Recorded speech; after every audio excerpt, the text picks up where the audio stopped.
Good morning. It's Wendy Johnstone here with Family Caregivers of British Columbia. I'm one of the caregiver coaches with the organization, and I do some program consultant work as well. So welcome. Happy Tuesday. Wow, the weather certainly has changed. I've got my down vest on. I'm feeling a bit chilly or trying to stay cozy, and I hope you're all staying cozy as well. Today we are going to talk about long-distance caregiving.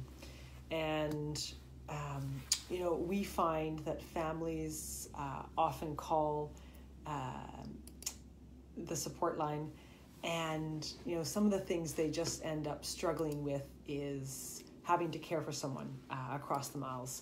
So it puts you at a bit of a disadvantage. You can't be there to know what is really happening, or you can't always see some of the nuances or changes as well. It's especially more apparent during COVID times, we're finding, especially with a decrease often in those touch points with the person that you're caring for. It's often very difficult and frustrating to reach doctors or connect with the right person in public health, or to be able to coordinate maybe additional care, or you're concerned about how many people are coming, to check in on that person that you're worried about. The communication between the person you're worried about or you're caring for and yourself and others on the care team can sometimes be tricky, or it can be hard to sort of stay current and on top. Sometimes it takes a while for these phone calls or emails, to be responded to. So what we hear from family caregivers is that long-distance caregiving, it just sort of increases the level of worry, especially if those persons are concerned about how that person's managing, if there are any safety issues in the home environment. Sometimes there's changes in cognitive, mental health, mood, and so that might put the person more at risk. Or their chronic illness has changed, or they have more physical challenges. Sometimes, we know for some caregivers who are dealing with a vulnerable person they're caring for, sometimes they're worried about that person being taken advantage of financially or emotionally. They don't have an advocate there, or someone that can keep track of things. And other times where, as a family caregiver, what might happen is you might have neighbors or professionals or the person at the bank calling you to express their concerns. And so it's feeling like, oh, what do we do now? I think it's important to acknowledge that there can be various emotions that are associated with long distance caregiving. So often some of the words that we hear from family caregivers are guilt over the fact that you're just not able to be there physically all the time. There's a lot of grief around some of the losses in the person that you're caring for, some of the changes you're seeing, that change in relationship you might have with them. Sometimes long-distance caregivers feel a bit resentful that if there is someone locally, that person's not doing more than what they should be. There can be a real sadness just in seeing some of the changes. I have a caregiver that I've been connecting with and long distance, and they had made the trip out because they were having to move their aging parent into long-term care, and it was critical. And a bed came up, and we were talking about it over the phone, and he just said, it was just so sad to see the changes in my dad, and I hadn't seen him in 6 months. And it just made me sad. And so I think that's also important to acknowledge too. Some family caregivers feel quite a bit of anxiety and stress, completely understandable, when they're having to, travel back and forth, especially right now during COVID, is, what's a necessary visit? Is there anything they can do to solicit and to resources locally? They want to do it themselves because they know their parent. They want to provide that support to the person they're caring for. There's always the sense of frustration that things just can't happen as fast when you're from afar. There can be senses of just sort of a fear of the unknown, and sometimes anger. Just at especially when maybe you feel like the bottom's dropping with the healthcare system, and they're not, responding as well as you'd like to, or the persons that are providing care aren't doing the same, level of quality that you think they should. So all of those are normal emotions and situations that long-distance caregivers find themselves in. So what are some of the strategies for you to care from afar? I sort of have that big sigh, because sometimes you can be doing everything and it can feel like it's not enough. And so that's often a really good starting place for us to connect on, to remind ourselves that sometimes the healthcare system can't do it. Sometimes we can't do it all as family caregivers, and that it's enough, that what we're doing is enough. Even caregivers that are local and do have the ability to connect, they often also feel a sense of guilt or believing that they haven't done enough. And so just this reminder that even though you may not be able to do everything, you are doing everything you can, and you are doing enough. So staying connected. I think most of us at this point through our current times, and really when we think about being long distance, in a way it is a bit more difficult to stay connected in person.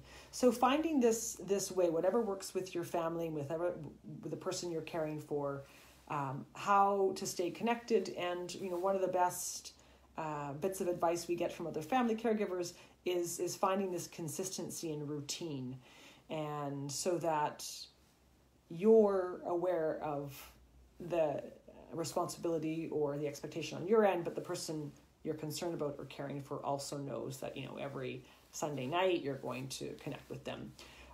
We have a family caregiver that talks at long distance, who talks about some strategies they use, and for them, because they do have an aging frail parent, they do have a check-in every single day at 6:30 p.m. and that's just it's their routine, and it allows both of them to feel very connected and to have that sense that they are able to communicate and support and just hear about how things are going.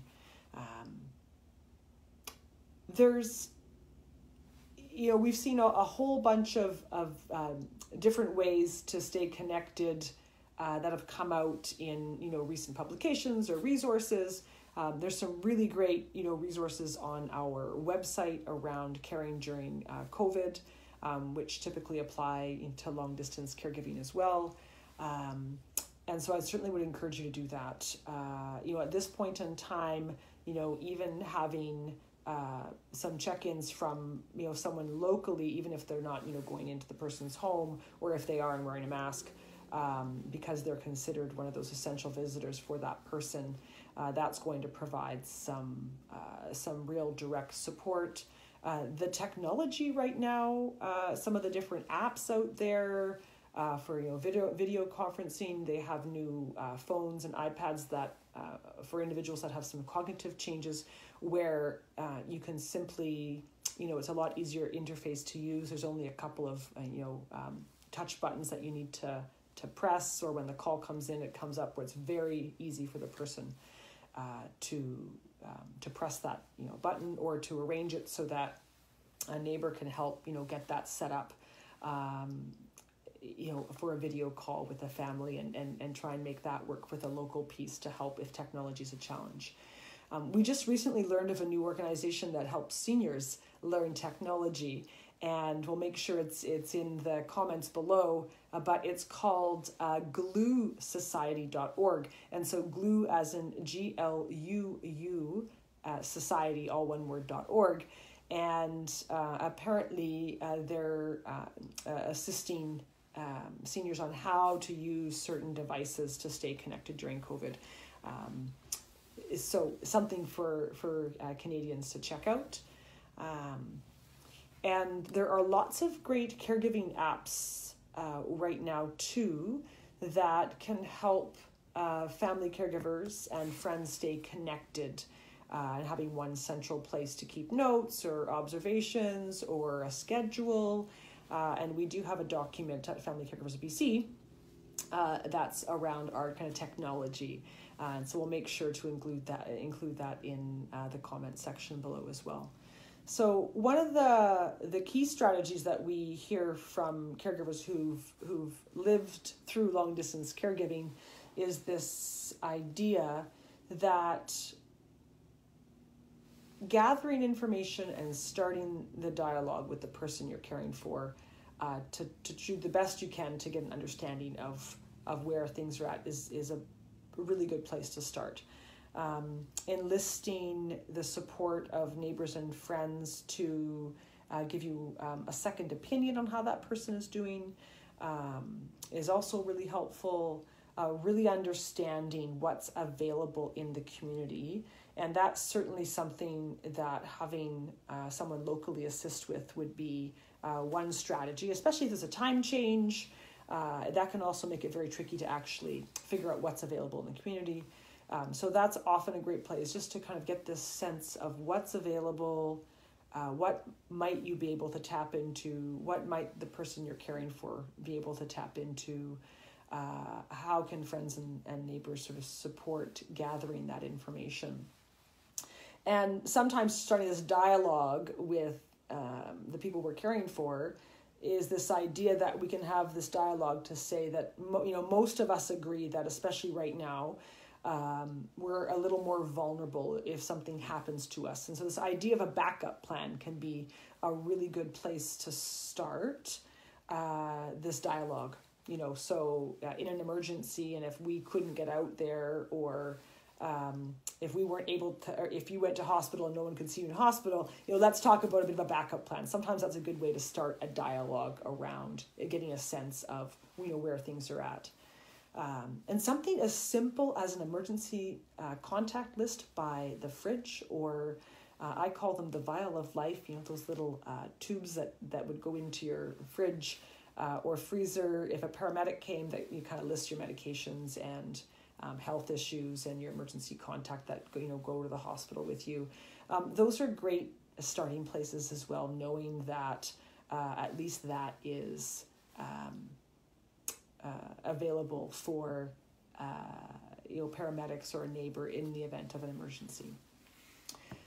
If the person that you're concerned about or caring for already has a particular diagnosis, or they're dealing with some challenges, then this idea of learning everything you can about the person that you're caring for and their disease or disability is really helpful. It really helps sort of shape this foundation of information, as well as how best to support that person. It can also help provide the caregivers with a better understanding of what that care recipient might be going through. So we talked a little bit earlier about this idea of enlisting, the support of neighbors or friends or other, professionals to help build this idea of a support network, which I think is really helpful. I know. So having, kind of one or two individuals on that support team, especially if you don't have family there, locally, just their role, would be really this idea of being able to alert you if they notice changes, and, to be able to sort of get ahead of it as opposed to having to respond to some type of crisis. So having that one person in the community can be really, really helpful, especially if you don't have anybody else.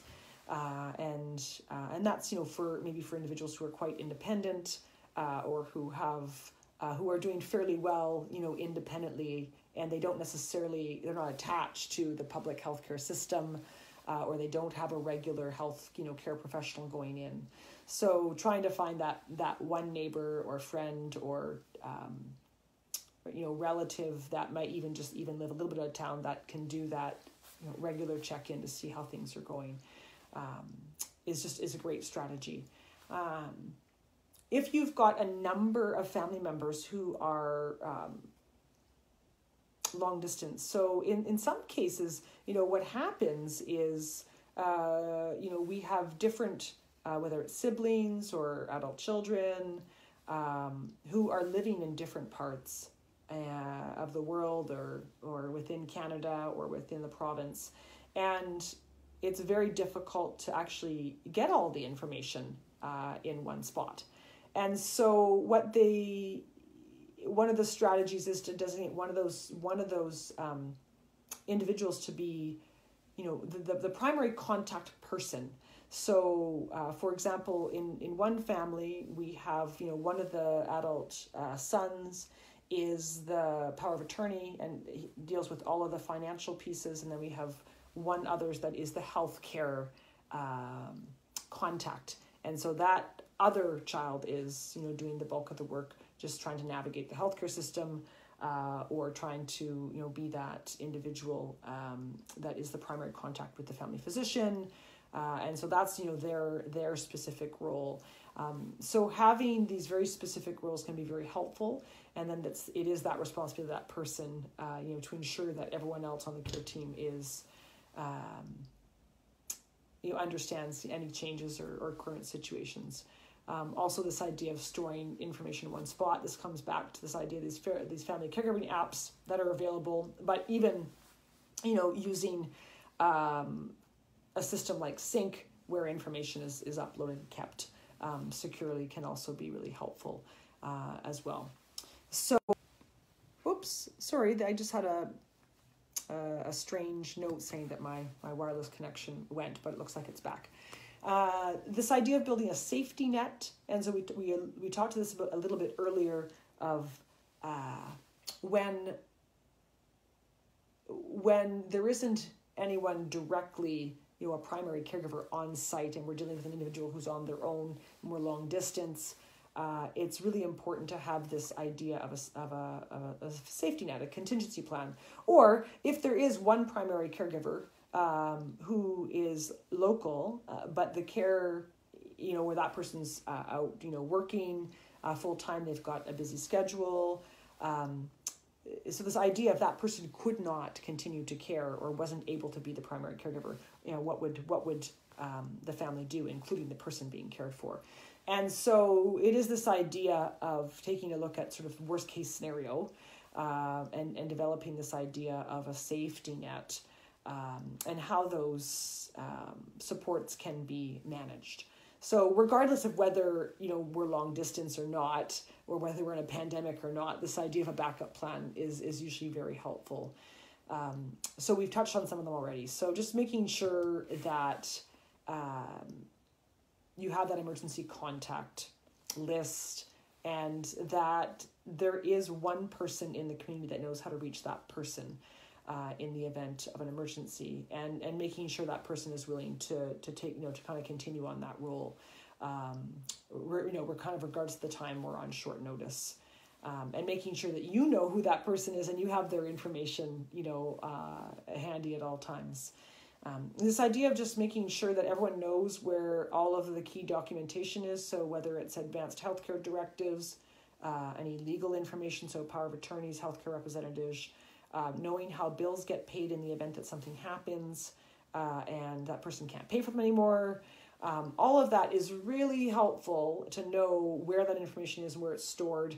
And again, having someone that can, be on the ground helping with that is often, very helpful, because it's often those bits that when there is an emergency, that it makes it, very, very challenging to be able to, for example, pay all the bills, make sure that, the fridge is cleaned out if the person's in an extended, hospital stay and you can't get out there.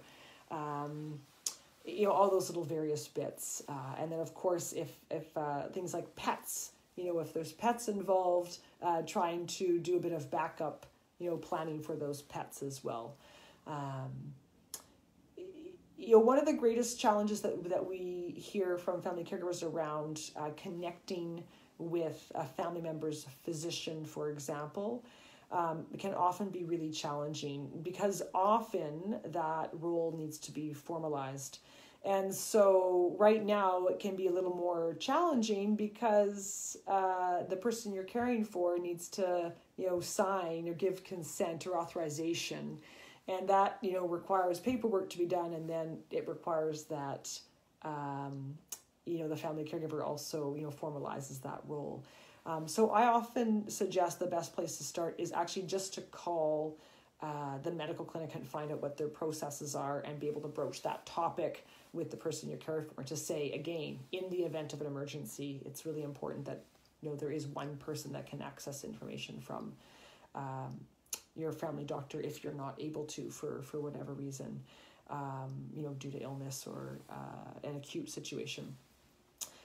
So those are just some ideas for long distance caregivers to consider. If you have any other great tips or things that have worked for you, please put them in the comments below. We're always happy to hear from our viewers and what you're finding is working well.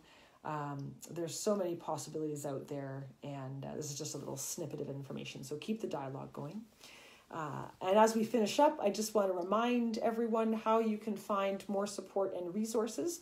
One of the questions we get from long-distance caregivers who don't live in British Columbia is whether or not they can use our services. So if you're caring for anyone in British Columbia, absolutely, please call the Family Caregiver support line, and we're more than happy to support you in ways that you can support someone you're caring for here. If you live in British Columbia and you're watching this video but you're caring for someone elsewhere, then just know, for example, there are some really good caregiver organizations in different provinces. So Alberta has their Caregivers Association, Ontario has a strong Caregivers Association, so does Nova Scotia. And so trying to find your local Caregiver Association can be really helpful.